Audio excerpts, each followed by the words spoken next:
Ricky, welcome to Campfire Conversations. Hang on, I'm just going to get the fire lit. Yep, good. That's it. How good's that? Hey, how warm is that? Jeez, Hey.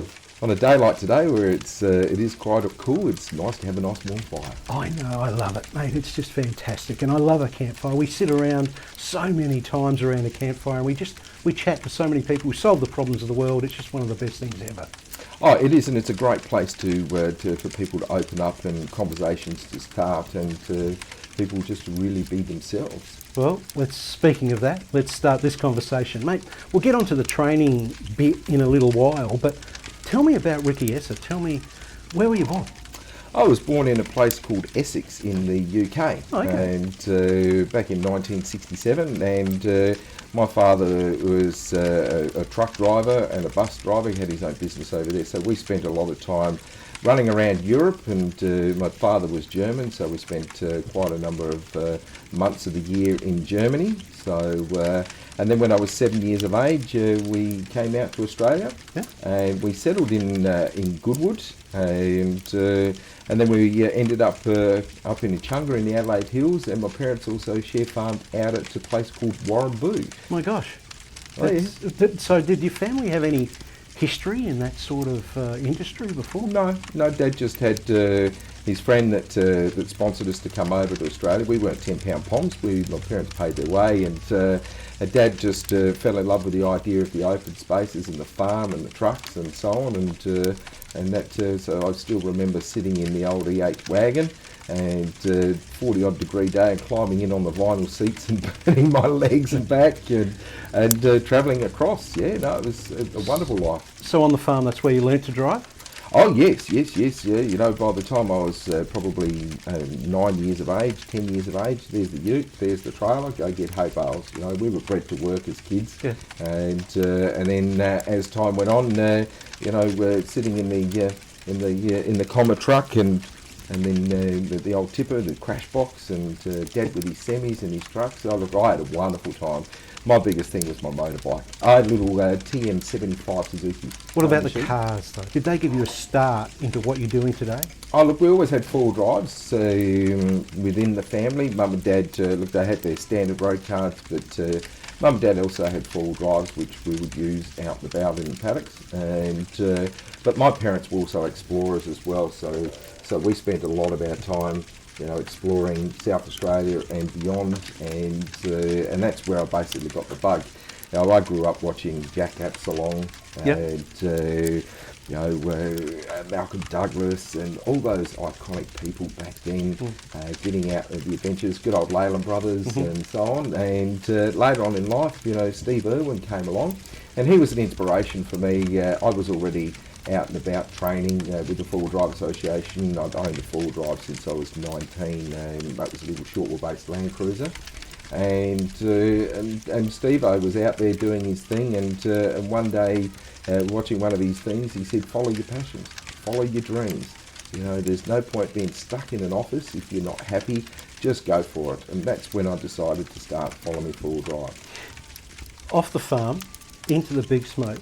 You didn't go into four-wheel driving to start off with, though, did you? No.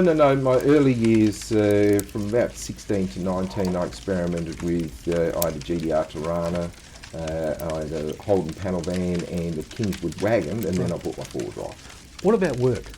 What did you do when you came to the big smoke work-wise? At the age of 14, I started at Hungry Jack's just down the road at Everard Park. And that was my first job, and then by the time I was year 11 in school, I decided I wanted to go into the electronics industry. Well, my parents helped me make that decision because Dad didn't want me to be a truck driver or a mechanic, like Dad was a diesel mechanic as well. And so I went into the electronics industry with AWA. And then I went to night school and put myself through my electronics, and then worked in hospitals doing TVs and nurse call systems and so on and so on. So the back of the head was getting out and playing. Oh yeah, every opportunity. Look, even with the TV side of it, I was still travelling. I was on the road. It didn't matter which hospital I was going to, whether it be Port Lincoln, Ceduna, you name it. I was always on the road and thoroughly enjoying it, just getting out and about. being stuck in the city is not what I'm about. I'm much happier when I'm out in the middle of nowhere, covered in flies or dust, or it's absolutely bucketing down with rain. 7 days a week, that's what I do. Come rain, hail or shine, I'm out and about. Okay. I'll be happier. So in about 2006, you started Follow Me 4-Wheel Drive with your wife Annie? Yes, I was a sales consultant and manager with a company called Worth Australia, and after about 9.5 years with them, I was on the road and travelling as well. But Steve-O's inspiration was to follow your dreams. So I decided I got approached by a company with diesel gas technology, and so I started with them, helping develop, train, install the diesel gas system, which then started me overseas within China, Malaysia, Thailand, Indonesia. So I spent a lot of time travelling overseas as well, which I got to experience driving in China and those other Asian countries. So it's very interesting. But I had a young family, but I was spending so much time away from my family, anywhere from 24 to 36 hours away from my family. And my wife came home and I said, look, I've had enough. And she said, well, you love your four-wheel driving. You're already an accredited trainer. You've been doing it for years. Let's start a four-wheel drive business. So I sent out 2 emails, one to a four-wheel drive company that wanted me to take up on a franchise, which was going to cost me around about $180,000. Okay. And I went, no. And then Get About Training Services approached me and said, look, we've got this towing training program called TowEd. We want to expand into South Australia. John and Julie? Yep, good old Eggies. And so I flew to Sydney and spent 5 days over there looking at the TowEd program. Fell in love with it, bought the rights for South Australia and Northern Territory, and 12 years later I'm still out there helping people doing towing courses, and I just get so much satisfaction knowing that these people are going to go out on the road and they're going to be safe because they're set up properly and they've got the right information. And thanks to TowEd, being a professional company that it is, they have invested a lot of time and energy into making sure it's right, plus utilising my experience towing trailers since I was very, very young, towing Dad's boats and so on, and with us being in the Coast Guard. So I have a lot of towing experience that I can offer people, but getting them set up right so that I know when they go away that they're not end up with caravan sway or end up on the wrong side of the road and rolling or having an accident. Training is very important, isn't it? Oh yeah, there's nothing better than getting the right information. And getting the correct information. Look, anybody can give you information, but is it correct? Anyone could be a Dr. Google and find information and then go for it, but there's nothing better than experience when it comes to training. It doesn't matter whether you're experienced, with baking. These people are professionals. A baker is a baker, and they have a specific trade. But anyone could bake a cake, but are they going to get the same result? Yeah, possibly, but possibly not. And are they going to be able to relay that information? I also look at it if, for example, and you go do a first aid course. Does that give you the ability then to become a first aid trainer? It takes years of experience and also training to become a first aid trainer. And I'm also within Follow Me 4-Wheel Drive, do training within first aid as well, up to OFA 7, which is a life support structure as well. So speaking of first aid, your wife's a nurse, right? Yes.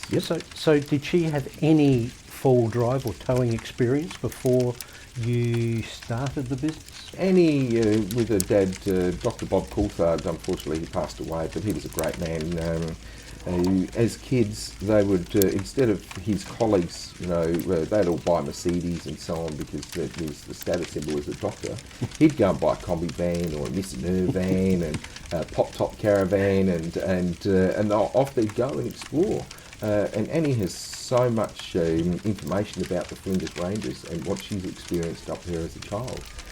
Bob was also part of doctors to the communities back then, out of the Flinders Ranges, out of Quorn, which then Fred Hollows jumped on board, and then later on, as we all know, it became the Fred Hollows Foundation. So, but Bob's charity was Sight First, and absolutely fantastic man. Did she or does she have part in the business? Yeah, and he's the chief spending officer. No. Look, Annie takes care of all of the social media side of things, promotional side of things, the stuff that I'm not good with. When it comes to the computer stuff and setting up websites and all that sort of communication stuff, I'm great with that. If I've got to write documentation, Annie will oversee what I'm writing, making sure it's grammatically correct. But when it comes to promoting through social media with Facebook and Instagram and those other sorts of platforms, that's what she looks after. And she does an absolutely fantastic job. She's just done a campaign this week, in the last 7 days, just a campaign we've achieved another 187 likes, I think it is, this week, just on a campaign that just with some stuff that she messes around with. So we have nearly 3,000 just Australian likes. So we don't buy likes where they're coming from overseas. These are all Australians looking at our page. What about your kids? Who's going to teach them to drive when they can? Yeah, that'll be me. Yeah. Look, Annie will teach them how to drive, but the bulk of the training as an accredited trainer, part of what I do as well is also low risk and defensive driving, which I have a specific program that works with young drivers, because unfortunately between the age of 16 and 26, they make up 13% of our road users, and unfortunately nearly 50% of our fatalities on the road are young drivers like that.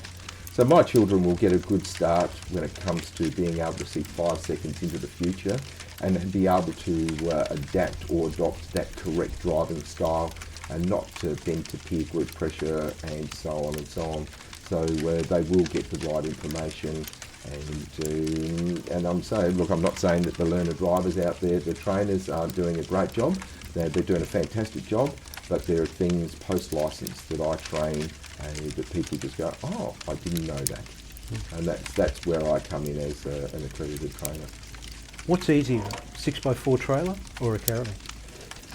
Oh, well, look, depends on who's driving, but look, a caravan, anything with from the ball to the axle, the longer it is from the ball where it connects to the vehicle to the axle, the slower it does react left and right when it is moving. 6x4 trailers like a dog wagging its tail that's happy to see you. It'll go pretty quickly. So people need to use their very minimal movements. As soon as that trailer starts to move left or right, you've got to counteract it by turning in the direction that it goes, and you'll be able to achieve reversing a 6x4 trailer quite easily, just as long as you're not aggressive with the steering wheel and so on and so on. But it's a matter of catching that trailer before it gets ugly and horrible. I hate the fact when I'm in my four-wheel drive that I can't see it. I can see it out the side. Yep. So a post at the back. Look here, there's a lot of aids out there, but look, as soon as if your trailer is not as wide as your vehicle, as soon as that back corner starts to move out, you've got to do that quarter turn into the direction it's going to straighten that up. Yeah. There are some training aids out there. All of them work as long as you follow the directions, and then that's something that can help. But there's nothing like getting yourself out into a nice big open area and having a practice. Just don't go in blind. Are people prepared when they jump from a trailer to a 2.5, 3 ton caravan behind a four-wheel drive that they've just bought because they've retired and they want to take off and see this country? Are they prepared? No. Look, it depends on their experience. If it's mum and dad who've driven a Corolla their whole life, they've got their retirement package, they go and buy themselves a dirty graphic Land Cruiser and a 3.5 ton caravan, or worse, we've got these Silverados and these other big dual cab utes now that are capable of towing 4.5 ton. And then you've got the fifth wheeler sensation that's all about now. But these people, yes, on a standard road, a car licence with up to 3.5 ton, they can just do whatever they like. There's no fatigue management. They just connect up and away they go. Travelling up and down the highway as I do, coming back from Port Augusta just recently, seeing caravans with that much ball weight with the back ends dragging on the ground and the front wheels are totally off the ground, or watching the caravan swinging and swaying because they don't have a weight distribution system to put the weight back onto the front wheels, or it's not set up correctly. I had a caravan at a towing course that there was a 65 millimetre difference. The front was higher on the front of the caravan than the rear of the caravan by 65 millimetres. And that just turns it into a pendulum, and then all of a sudden they wonder why they get caravan spray. Pendulum swings like a pendulum do, isn't that something? Oh, yes, exactly. You give it a little tick, and what happens? A pendulum will pick up the speed. And that's what happens with spray. Mate, I'm going to give you some words. I'm just going to say a word. You can answer them, take as long as you want, or just give me short answers. We touched on it before, but accreditation. Okay, I've spent that many years studying to become a trainer. Accreditation gives you the ability to give the correct information. At the end of the day, if someone is accredited, then they have the responsibility to give the right information. So accredited, yeah, better, good. It's a good thing. First car. LJ Tirana, 4-cylinder, a little 1300, same as the old little HB Tirana, little car. I had that, bought that, and I went through 5 motors, 3 gearboxes, 2 diffs, a tail shaft, 5 sets of brakes, all in a span of 12 months. Mum and Dad said, that car's too small for you. So that's when I went and bought my XU1 Tirana. And I wish I still had that car now. Latest car. Well, latest car is BT50. Yep. Got that from Australian Motors Mazda. They did me a really good deal on the BT. And I also have a 200 series Land Cruiser, and my wife has a Kakadu Prado, 2010 Prado. So we're full of four-wheel drives in our driveway. This could be a hard one then. Favourite car? Firstly, my 200 series. Yeah. Yeah, that is such a pleasure to drive. I could just press the button, starts, and off I go. Turnkey. That car's been with me for nearly 300,000 Ks. Unfortunately, the lease is due at the end of August, so I'm just sort of tossing whether I keep it. Sell it to the business will sell it to me for $1. As the tax man might be listening, no, we'll get my account to sort that out. But or whether to upgrade to the latest technology, but I would definitely go back to another 200 because the technology, the safety, the economy, the ride comfort, big and beautiful. I love the 200. So how will that be in a few years? Electric cars. Well, I'm a senior instructor with Jaguar Land Rover, so through Land Rover Experience Australia. In 2020, every version of Land Rover that we have will have a hybrid. The future of electric cars, at the moment I've seen quite a number of electric cars coming through Land Rover, but unfortunately electric cars don't have the range.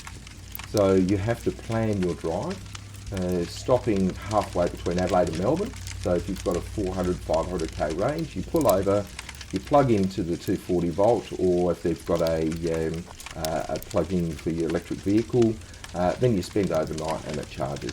The technology will catch up eventually, and it's the batteries and the storage capacity of that electricity that is letting it down. But efficiency, yeah, absolutely fantastic. You look at Tesla. You look how Tesla has gone so far in the marketplace and the range has increased. And they put out more grunt than a V8 supercar. You know, they're just so efficient. And with Jaguar's now got their own Jaguar electric vehicle, and that is absolutely sensational. Quiet as a mouse, obviously it's electric, but very economical. The range is the problem with electric cars. But in our lifetime, we'll see battery technology change and efficiencies, and who knows, in 10 or 20 years, we may be driving electric cars ourselves. It's a bit more than one word, but go away from the training part of your life. A favourite camping experience? Simpson Desert. Being in the middle of the Simpson Desert and just looking up and seeing the stars, or anywhere where there's no light, no interruption of light from city lights or towns or anything like that, but just being able to sit around the campfire as we are now. It's going really well by the way. I'm as warm as toast, about to take the jacket off. But sitting around the campfire and just laying back and looking up. So it's not a location. It's just more the feeling and getting out and doing it. Oh look, it doesn't matter if I'm in the Victorian high country with the sounds of what's going on there. the owls and the birds and the animals moving around. But in the Simpson Desert, it's exactly the same. You sit in a camp in the Simpson Desert, you be quiet, and you'd be surprised. Back in 2010 when I crossed the desert, I'd always pull up at the top of the sand dune because I'd be that far in front of the convoy. And my 100 series back then was such a capable vehicle as well. And I'd just stop, shut the engine down, and then all of a sudden quails would just start popping up. And then you get the bird song, just one chirp, and then it just burst into a myriad of song. And you can't buy those experiences, and that's something that you have to get out there to see and to live. We pulled up into a camp. I did one of my camp cooking nights where I get my camp ovens out and I do my roasts. That was my next question. Cooking, you're a cook as well? Yeah, I love cooking. I spent a lot of time when I was younger in kitchens. I didn't believe that the dial was the way to go. I probably spent 3 months in the dial my whole working career. But it didn't matter where I was, I'd always work, whether I was washing dishes. But picking up tips from the chefs and eventually working in different areas within the kitchen, I loved it, and I will still love cooking. I suppose that's the German heritage in me as well. But I love cooking, and one of the special things I really enjoy doing is my camp oven cooking out the Simpson or wherever, the high country and so on. And I'll get the roast pork, the roast lamb, roast beef, plus all the potatoes and all the veggies you have with roast veggies, and get the dampers going. When we do our Simpson trip or our high country trip, they'll start with a prawn cocktail. And there's nothing better than having a prawn cocktail in the Simpson. And then we'll have our roast dinner, and then we'll finish off with some fruit and ice cream and topping and so on. And always trying to give them a bit of a treat as we're going. So I carry Zupa-Dupas when it's nice and warm and all this sorts of stuff. And it just makes for a great experience.